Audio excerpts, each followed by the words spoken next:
임사체험을 한 사람들의 이야기는 많다. 터널 끝에서 뿜어져 나오는 빛을 보았다거나 먼저 세상을 떠난 이들이 마중을 나왔다는 증언들. 그러나 그 이야기들은 언제나 가장 결정적인 대목에서 멈춘다.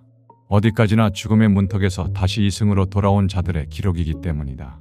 그러나 돌아온 자의 목격담이 아니라 죽은 채로 사후의 전 과정을 연속적으로 살아간 한 존재의 기록이 있다. 레란 네크라소바. 그녀는 전생의 죽음부터 지금의 삶으로 환생하기까지의 모든 과정을 기억한다고 주장한다. 이 이야기는 허구가 아니며 그저 내가 기억하는 바를 꾸밈없이 있는 그대로 적은 것이다. 내 이야기가 너무 비현실적으로 느껴진다면 그냥 한 편의 소설처럼 읽어도 좋다. 지금부터의 이야기는 사후 세계를 기억한다고 주장하는 한 여성의 충격적 기록이다.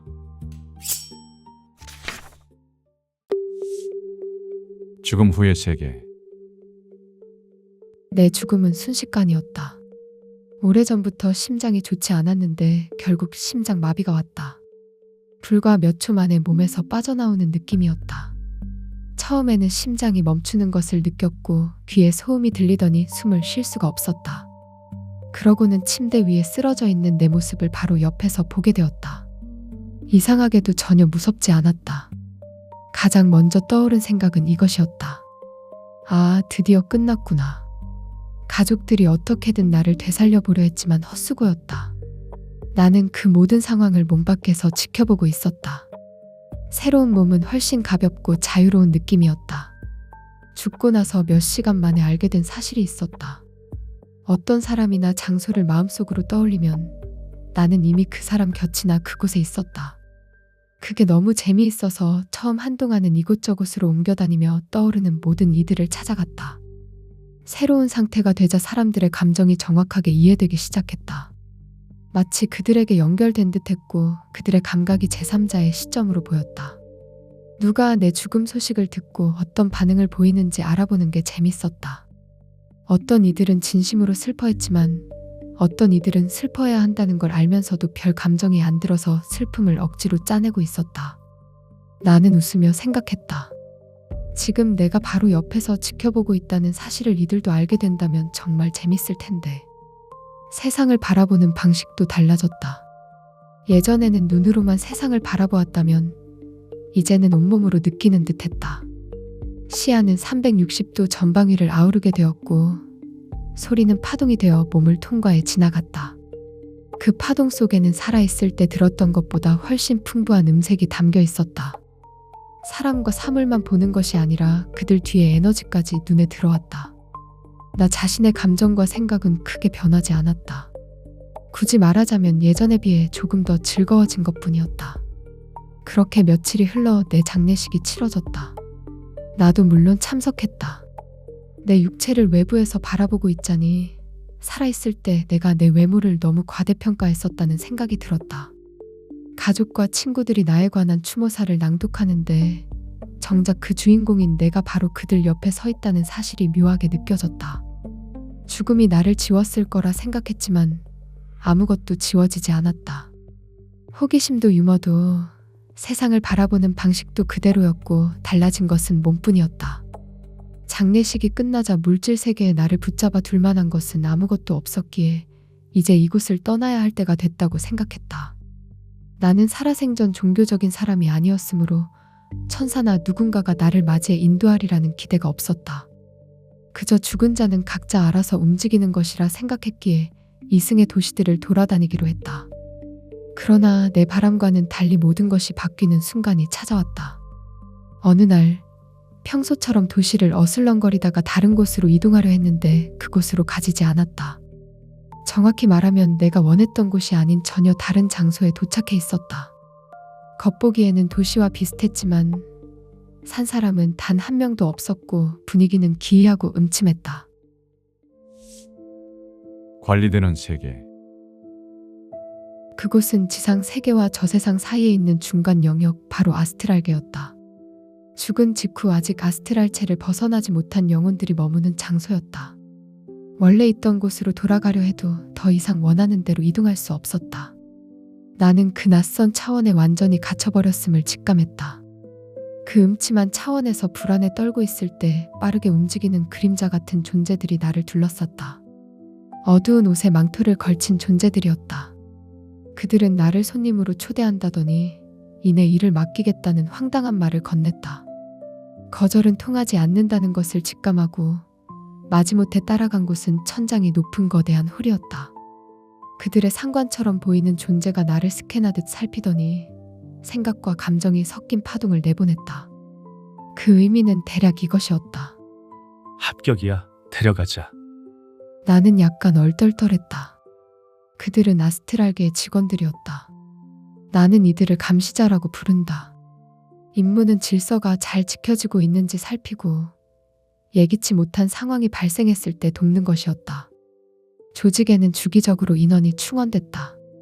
자원자도 있었고 조건에 맞는 죽은 자들을 방강제로 참여시키는 경우도 있었다. 나중에 알게 된 것이지만 내가 그곳에 가기 전부터 한 감시자가 일찍부터 나를 눈여겨보고 있었다고 한다. 내가 그 이상한 도시에 가게 된 건 우연이 아니라 의도적으로 끌려간 것이었다. 죽은 자가 죽은 자를 관리하는 세계였다.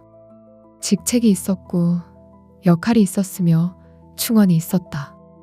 평생 믿어온 것과 실제로 가닿은 곳 사이에 아무도 말해주지 않은 세계가 있었다. 감시자로 일하면서 나는 아스트랄계의 여러 구역을 돌아다닐 수 있었다. 사람들로 북적이는 대도시 영역에는 무리지어 거리를 배회하는 죽은 이들이 가득했다. 그들은 평생 종교를 믿었고 죽은 뒤 천국에 갈 것이라 믿어왔는데 실제로는 이곳에 묶여 목적 없이 떠돌고 있으며 누구도 그들을 맞이하러 오지 않았다는 것이었다. 처음에는 그들에게 뭐라고 대답해야 할지 알지 못했다. 나는 오히려 죽은 뒤 기분이 좋고 모든 것이 흥미롭게 느껴지는 것이 조금 민망하기까지 했다. 하지만 곧 이렇게 말했다. 여러분은 죽은 지 그렇게 오래되지 않았잖아요. 여러분이 이곳에 오기 전까지 얼마나 많은 사람들이 있었을지 생각해 보세요. 만약 그들 모두가 지금까지도 여기에 맴돌고 있었다면 이곳은 벌써 발 디딜 틈도 없었을 거예요. 이 논리는 많은 이들을 설득시켰다. 그리고 나는 이렇게 생각했다. 그래, 분명 죽은 이들의 영혼은 어디론가 데려가지는 게 틀림없어. 그렇지만 어디로? 왜? 그렇게 되면 영원히 자신의 자아를 잃어버리는 것은 아닐까? 이후 감시자로 일하는 동안 수호천사들이 실제로 존재한다는 것을 확인했다. 그들을 직접 보았고 많은 이들과 대화를 나누었다.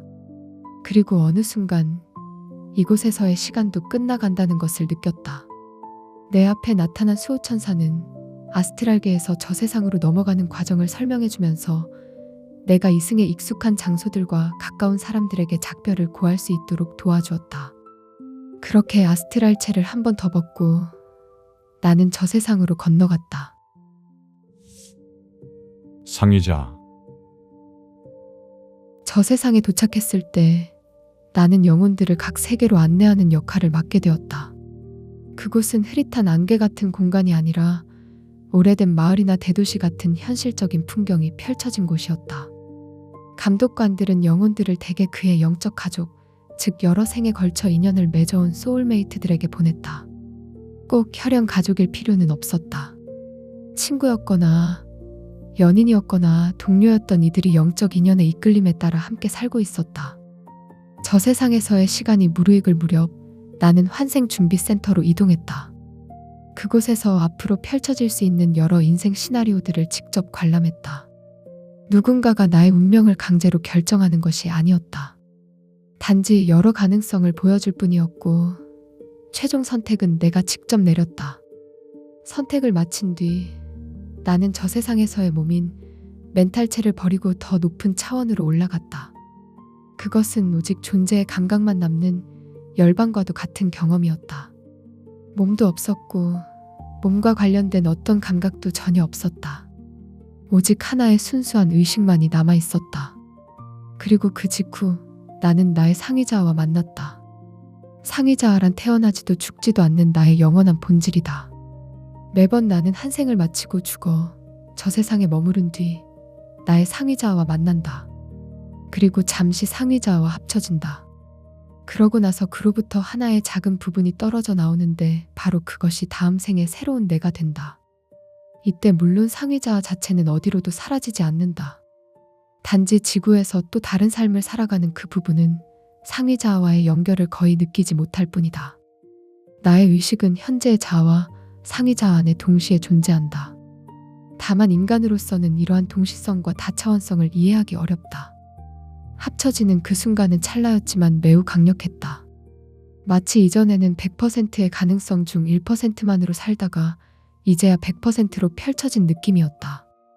그리고 합일이 끝나면 그로부터 하나의 작은 부분이 떨어져 나온다. 마치 거대한 산에서 작은 돌멩이 하나가 아래로 굴러떨어지는 느낌이었다. 바로 그것이 소련에서 여자아이로 태어날 운명을 지닌 새로운 자아였다. 나는 분리되자마자 에너지에 의해 매우 흥미로운 장소로 던져졌다. 그곳은 새로운 자아들이 환생을 기다리며 준비하는 곳이었다. 나는 이곳을 설명해주는 적절한 용어를 찾지 못했기 때문에 림보라는 나만의 용어를 사용하기로 했다. 림보에서 나는 다가올 삶에서 만나게 될 사람들과 연결되기 시작했다. 그때 나는 상위자와의 연결이 너무 강해서 아직 아무것도 잊지 않은 상태였다. 다가오는 삶에서 함께하게 될 사람들과 에너지적 인연이 형성되는 것을 느꼈다. 보이지 않는 붉은 실로 이어진다는 속담처럼 그 순간 나의 새로운 자아에도 바로 그런 붉은 실이 형성되기 시작했다. 붉은 실의 두께는 제각기 달랐다. 그 두께를 결정하는 요인은 두 가지였다. 서로 간의 카르마적 의무 그리고 서로를 보고 싶어하는 마음이었다. 여기까지 들으면 당연한 결론을 떠올리게 된다. 나와 가장 두꺼운 실로 연결된 사람은 내가 가장 사랑하는 사람일 것이라고. 다시 만나고 싶고 평생 함께하고 싶은 사람일 것이라고. 그런데 실제로 본 것은 달랐다. 가까운 소울메이트임에도 교류가 그다지 많지 않을 수 있었다. 반면 더 먼 관계였지만 카르마로 얽힌 사람들과는 거의 평생을 함께 보내야 하기도 했다. 사랑에서 묶인 것이 아니라 아직 끝나지 않은 무언가가 있어서 묶인 관계가 있었다. 인연의 설정을 마친 뒤 터널 소용돌이를 통과해 크고 밝은 홀로 내려왔다. 그곳에는 이번 삶에서 나를 지원하러 온 영적 스승들이 기다리고 있었다. 이어 가문의 수호자를 만나 축복을 받았고 마지막으로 나를 낳아줄 어머니와 에너지적 연결을 마쳤다. 그렇게 나는 모든 사후세계의 기억을 망각 뒤로 밀어 넣은 채 소련 태생의 여자아이 레라로 다시 태어났다. 지금 당신의 삶에서 도저히 끊어지지 않는 관계가 있다면 그것이 우연히 계속되는 것이 아닐 수 있다. 떼어내려 할수록 다시 돌아오고 해결됐다고 생각했는데 다른 방식으로 다시 나타나는 그 관계. 그 실이 얼마나 두꺼운지는 아마 이 생이 끝날 때쯤 알게 될 것이다.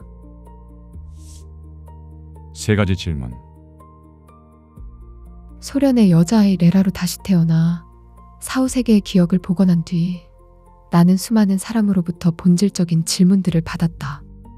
나는 절대적 진리를 주장하는 것이 아니며 사후를 온전히 살아낸 목격자로서 나의 세계관을 나누려는 것뿐이다. 첫 번째 질문. 새로 태어나기 전에 자아가 바뀐다는 것은 지난 생에 내가 소멸된다는 뜻일까? 아주 재미있는 컴퓨터 게임을 하고 있다고 상상해보라. 우리는 아무리 원해도 모니터 안으로 들어가 화면 가운데에 서 있을 수 없다. 게임은 현실이 아니기 때문이다. 그래서 자신을 대신해 플레이할 캐릭터를 선택해야 한다. 그 캐릭터는 게임 안에서 자신을 대신해 존재하는 셈이다. 이 비유에서 나라는 근원적인 감각은 컴퓨터 앞에 앉아있는 플레이어, 즉 상위자아로부터 온다. 상위자아는 더 높은 차원의 다차원적 존재이기에 우리 세계로 완전히 들어올 수 없다. 따라서 삶으로 내려오기 위해서는 캐릭터를 선택하고 그 캐릭터의 의식을 조종해야만 한다. 각각의 인간은 하나의 삶 속 자아 그 이상의 존재이며 의식의 일부가 내려와 캐릭터를 통해 정해진 역할을 수행하고 있는 것이다. 게임이 끝나면 그 캐릭터는 어디로도 가지 않는다. 그가 이룬 모든 업적은 컴퓨터 메모리 속에 그대로 기록된다. 자아가 지워진 뒤 더 이상 존재하지 않게 될 것이라는 두려움이 있다면 그 두려움의 뿌리는 우리가 게임 속 캐릭터가 아니라 바깥의 플레이어라는 사실을 이해하기 어렵다는 데 있다. 비록 우리의 의식이 컴퓨터 안에 갇혀 있기는 하지만 우리는 본질적으로 컴퓨터 화면 바깥에 존재한다. 두 번째 질문. 저 세상의 신은 존재할까? 나는 전생에 평범한 가톨릭 신자였고 죽자마자 모든 것이 교회에서 이야기해 준 것과는 전혀 다르게 흘러간다는 것을 확인했다. 실제로 죽고 나서 처음 한동안은 천사도 악마도 그 누구도 나를 데리러 오지 않았다. 이후 감시자로 일하면서 아스트랄계의 위계 구조를 직접 보았다. 수호천사들이 실제로 존재했고 반대로 낮은 진동을 가진 존재들, 즉 사람들로부터 빼앗은 에너지를 통해 존재하는 이들도 있었다. 빛의 존재들과 어둠의 존재들이 각자의 위계 안에서 공존하는 세계였다. 그러나 유일한 신, 혹은 그것과 조금이라도 비슷한 존재를 아스트랄계에서 만난 적은 없다. 내가 생각하는 신이란 무엇일까? 그것은 고도로 성장한 자아조차도 넘어서는 어떤 것이다. 상위자아와 유사하지만 훨씬 더 높은 차원에 있고 훨씬 더 강력하며 다차원적이다. 신은 공간과 시간을 초월한 곳에 존재하기 때문에 원칙적으로 어떤 행성이나 세계에 속할 수 없다. 동시에 신은 시공간의 근원이다. 신은 시작이자 끝이다. 신은 빛인 동시에 어둠이다. 그는 누구에게나 가까이 존재한다. 우리는 모두 그 다차원적인 근원 안에 속해 있는 신의 아이들이다. 태어남의 이유. 우리는 왜 살고 죽고 다시 태어날까? 삶에 어떤 궁극적인 의미 같은 것은 없다고 확신한다. 삶은 그저 우리가 살아가도록 우리에게 주어지는 것이다. 어떤 행동이든 의미는 그 행동 자체에 있다. 휴가의 의미는 휴가 그 자체에 있고, 일의 의미는 일에 있으며 삶의 의미는 삶 자체에 있다. 의미를 집요하게 찾으며 그것이 없다고 한탄하는 사람은 단지 현재 자신을 괴롭히는 내면의 문제들로부터 도망치고 싶은 것일 뿐이다. 그렇다면 왜 우리는 이 세계에 태어났는가? 사람마다 이유는 다르다. 그러나 대체로 세 가지 원인이 모든 사람들을 태어나게 만든다. 첫째는 축적된 카르마다. 다른 사람들에 대한 의무와 빚이다. 둘째는 과거에 자신이 품었던 욕망들이다.